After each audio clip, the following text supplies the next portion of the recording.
Time for the Hume Footy Report, and Phil Bouffler, he's braved the cold. He's just about frosted over. You can't see out his windscreen, but he's still joining us here on the Flow. G'day there, Phil. How are you? Not bad this morning, Wayne. Not such a frost this morning, but there's been a couple of rippers early in the week. So, a lot of canola. A few blokes have got a bit of canola flowering at the moment, or just probably 10%.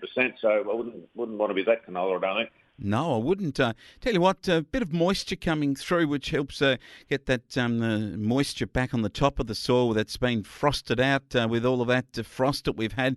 But it is the middle of winter, and we got to expect it around this time of the year. But tell you what, it was a very, very good game. Not too frosty about this. Osborne were taken on by how long? The Spiders got close down there by the river.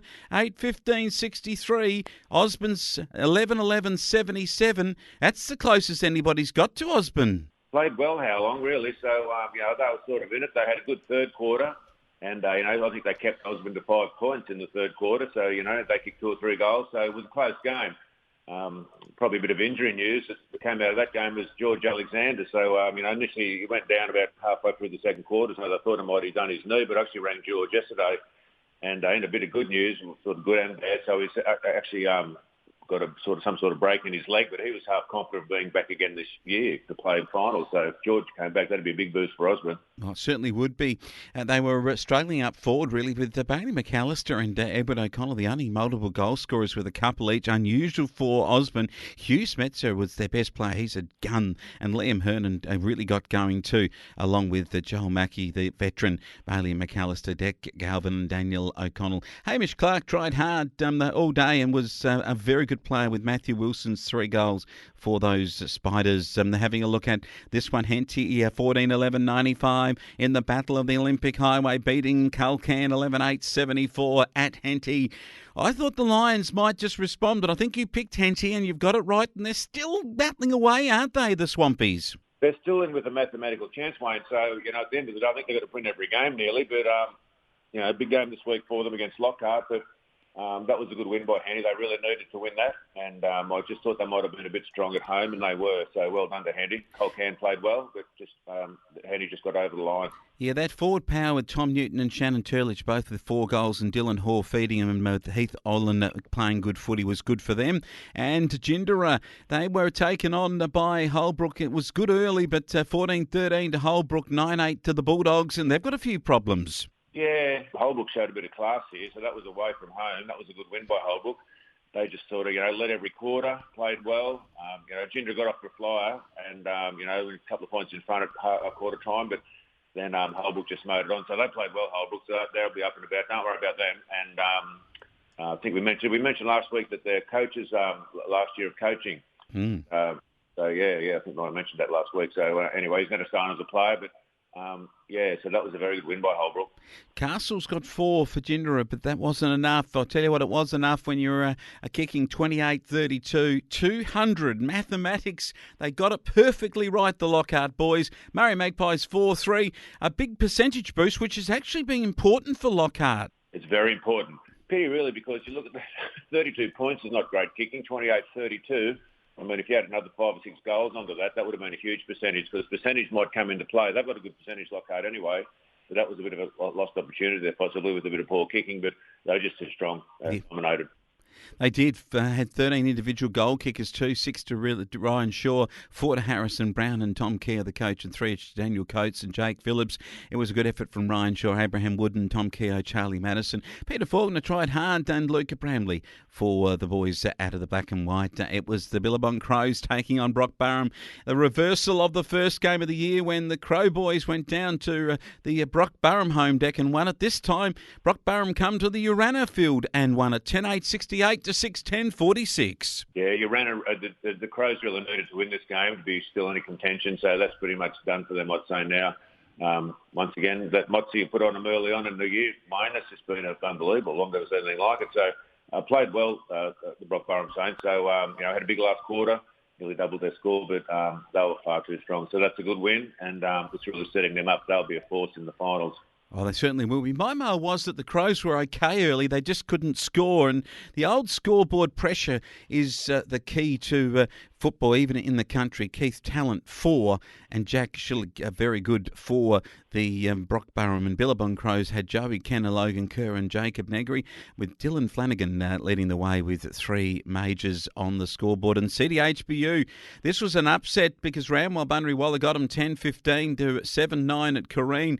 I think this for the Giants was a giant win, with Nathan Wardius too, not only not playing in the VFL Giants, if you don't mind, another giant, but a change of Guernsey only, but just the same emblem.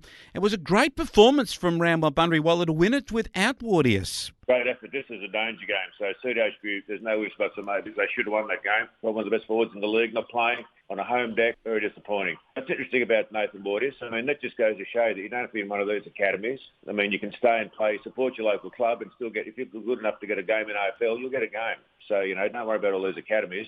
Support your local league. Absolutely. Good young lad too, his first VFL game, and that gives him a bit of an opportunity to come under notice, maybe for drafting and other things later. So Jack Duck was very good though, and a very good effort from his teammates in Green and Herzick, who both booted 2 goals apiece to lead the way, with Deegan Purcell 2 for CDHBU and Brendan Morris. Rowan Heasley and Nathan Rhodes were good players for the Power. This week's matches, it's round 13. Osborne play the Billabong Crows at the Canola Fields. Some of that's already becoming yellow out in that area. I think it'll be a yellow day. The Crows have got yellow in their jumper too. The problem is, I think the Cats might just be too good, the Tiger Cats. I think the Cats will get up here. There's they're a very good side at home.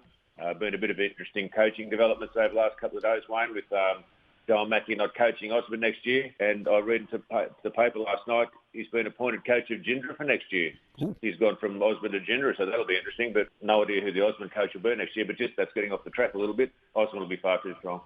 Billabong Crows will love going out there. Good farming tradition, and a lot of good talking will happen about the crops and the cold mornings, but it'll be Osborne on the footy field throughout the day. Brock Burham at home to Gindra, a match of the round at Brocklesby. It is on for Gindra. They've got to get a win. Castles has got to fire them up, but Brock Burham have hit a purple patch, or a very saintly patch of form. Very hard to read, Gindra. They're up and down. They could play really well, or they might just fall away a bit. So just once again, as I said last week, right, it's a little bit like a horse race. They've got it just on form. Brock Burham will have to win this, but we have to win this game. I think they'd go in slight favourites at home. They will. CDHBU need to win at Calcan over the Lions to get their season back on track. I think they will. This is a danger game at Calcan. So I'm going to tip Calcan in an upset here. They've played a couple of good games, Calcan, and they've been playing better than probably what they score reflects sometimes. So I just think this is a huge danger game for CDHBU. But Dodgic at home, I think this could be an upset. I think Calcan might get up. Holbrook play Howlong, the 2 closest sides on the ladder next to each other, one in second, one in third. If Howlong were to win, they'd still be in third, but they'd be on equal points, almost equal points. Howlong would be catching up to Holbrook by half a game with that drawn game that Holbrook had early in the year with the Billabong Crows. But I think that you still go with Holbrook at home, I think, to win and put some gap between them and the third place Howlong. Interesting. This is a very, very good game. This will be a bit of a finals preview here. This could be potentially be the preliminary final preview. It's just it's very hard to read this. I mean, Howlong lost last week but played very well. Holbrook played well against Gindra. I'll slightly lean towards Holbrook only because it's at their home game. They had a beat at Howlong, so I'll go for Holbrook because it's at Holbrook. Good match of footy to be played between Lockhart and Henty. Worth the admission, I would think, because Lockhart are on a roll. Henty, too, want to get another win just to keep that finals hope alive. So these two sides will go ding-dong battle between 2 rivals that I think will be a great game of footy. Good game of footy. So Lockhart, this is a game Lockhart probably should have won at Henty in the first round. So they'll be disappointed about that. Henty are playing good footy. But I just think... I'm not sure about this at home. I think I'll have to, even though I'm a bit of a mozzer, I think Lockhart probably should. If Lockhart need to win this, put it that way. Yeah. This is an interesting one. Ramwell Bunry-Waller, their percentage is 112. They need to get some more out of the Murray Magpies game because Lockhart are on 130. So this is a game to get that percentage for Rand to make sure of their top 6 spot. That's just a Rand will win this quite easily, I think, the Giants. So, no spots maybe playing at Rand, home game for the Giants. Magpies will try as they've tried all year, but it's just a bridge too far now, Wayne. I'm sorry. So, yeah, the Giants by this.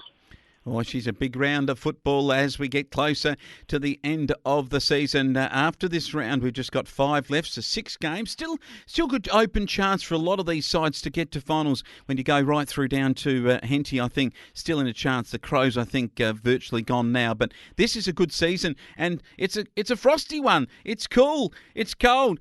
Phil, are you going to wear the gloves out to the footy? It's winter, Wayne. We've got to expect a bit of cold weather in winter time. Good stuff. Make sure you take some slightly lukewarm water to throw over the windscreen to get started when you go out to the footy on Saturday morning. I'll be doing that. I'll go and see a local game on Saturday, Wayne. So I'll duck in and see. I think it's a great rivalry between Lockhart and Henty, the old Farrer League rivals. There's not a lot of love lost between those two sides. So I'll duck in and see that game. And it'll be an interesting game. So I look forward to it. The little kids running around in the morning, I'll be looking forward to hearing how they kick the frost off the oval this week instead of the dew. Great stuff. Phil Bouffler talking Hume Football. You have a great weekend. Thanks, mate.